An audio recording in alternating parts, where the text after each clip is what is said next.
কল্পনা করুন এমন এক পৃথিবীর কথা যেখানে আজ আমরা দাঁড়িয়ে আছি, সেখানে চারদিকে মাইলের পর মাইল শুধু বরফ, আর সেই বরফের সাম্রাজ্যে রাজত্ব করছে বিশাল এক দানব।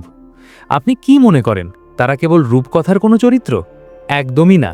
আজ থেকে হাজার হাজার বছর আগে তারা এই পৃথিবীতেই ছিল, রক্তে মাংসের জীবন্ত এক কিংবদন্তি। কিন্তু হঠাৎ কি এমন হলো যে পৃথিবীর এই বিশাল কলসাস বা দৈত্যরা চিরতরে হারিয়ে গেল? আজকের গল্পটি সেই হারানো রাজাদের নিয়ে। ম্যামথ আসলে কারা ছিল? সহজ ভাষায় বলতে গেলে ম্যামথ ছিল বর্তমানের হাতিদের অনেক বড় এবং পশমী এক কাজিন। তাদের কাঁধ ছিল প্রায় 10 ফুট উঁচু। ভাবুন তো, আপনার ঘরের ছাদ ছুঁয়ে ফেলছে একটি হাতি। তাদের লম্বা বাঁকানো দাঁতগুলোই ছিল তাদের অহংকার। কিন্তু এই বিশাল দেহ কি তাদের রক্ষা করতে পেরেছিল? একটি মজার প্রশ্ন। আচ্ছা, আপনি কি ম্যামথের মাংস খেতে চাইতেন? আমাদের পূর্বপুরুষদের কাছে এটা কোনো লাক্সারি ছিল না, ছিল বেঁচে থাকার একমাত্র উপায়। তবে ইতিহাসের পাতায় কিন্তু আজও সেই শিকারী আর শিকারের রোমাঞ্চকর লড়াইয়ের গল্প লেখা আছে। পতনের শুরু, খুনি কে? এখন প্রশ্ন হলো, এত শক্তিশালী প্রাণীগুলো শেষ হয়ে গেল কিভাবে? কোনো কি এক বিশাল মহাজাগতিক বিপর্যয় বা উল্কাপাত হয়েছিল? না, রহস্যটা আরও গভীর। ম্যামথদের জগৎ তৈরি হয়েছিল বরফ দিয়ে, কিন্তু প্রায় 12,000 বছর আগে পৃথিবী ধীরে ধীরে গরম হতে শুরু করল। বরফের স্তর কমতে থাকল।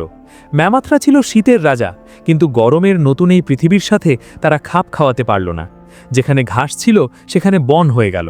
এখন বলুন তো, যার সারা গায়ে পশমের বিশাল কম্বল, তার কি গরমে টিকে থাকা সম্ভব? মানুষ বনাম ম্যামথ। পরিবেশের পরিবর্তনের সাথে সাথে দৃশ্যে প্রবেশ করল আরও এক বিপদ, মানুষ। আমরা তখন আজকের মতো স্মার্টফোন হাতে থাকতাম না, হাতে থাকতো ধারালো পাথরের বল্লম। জলবায়ু পরিবর্তনের কারণে ম্যামথরা যখন দুর্বল হয়ে পড়ছিল, তখন মানুষ তাদের শিকার করতে শুরু করল। কিন্তু আপনি কি জানেন, ম্যামথরা কিন্তু একবারে বিলুপ্ত হয়নি। যখন মানুষ মিশরের পিরামিড বানাচ্ছিল, তখনও পৃথিবীর কোথাও না কোথাও ছোট আকারের ম্যামথরা ঘাস খেয়ে বেড়াচ্ছিল। অবিশ্বাস্য না? 5. শেষ ম্যামথের বিদায়। রাশিয়া বা আলাস্কার বিচ্ছিন্ন কিছু দ্বীপে ম্যামথরা টিকেছিল আরও কয়েক হাজার বছর। কিন্তু ছোট একটি দ্বীপে যখন খাবারের অভাব দেখা দেয় এবং রোগব্যাধি ছড়ায়, তখন শেষ ম্যামথটি একদিন মারা যায়। সে নিজেও জানত না যে সেই তার প্রজাতির শেষ প্রতিনিধি। তার মৃত্যুর সাথে সাথেই পৃথিবীর একটি বিশাল অধ্যায়ের সমাপ্তি ঘটে। ভবিষ্যৎ এবং আমাদের শিক্ষা। আজ বিজ্ঞানীরা বরফের তলা থেকে ম্যামথের অক্ষত দেহ খুঁজে পাচ্ছেন। এমনকি তাদের ডিএনএ ব্যবহার করে তাদের আবার ফিরিয়ে আনারও চেষ্টা চলছে। কিন্তু আসল প্রশ্নটি কি আমরা নিজেদের করছি? ম্যামথরা হারিয়ে গিয়েছিল পরিবেশ পরিবর্তন আর মানুষের আগ্রাসনের কারণে। আজ আমাদের চারপাশের হাতি বা বাঘ বা গন্ডারদের কি একই পরিণতি হচ্ছে না?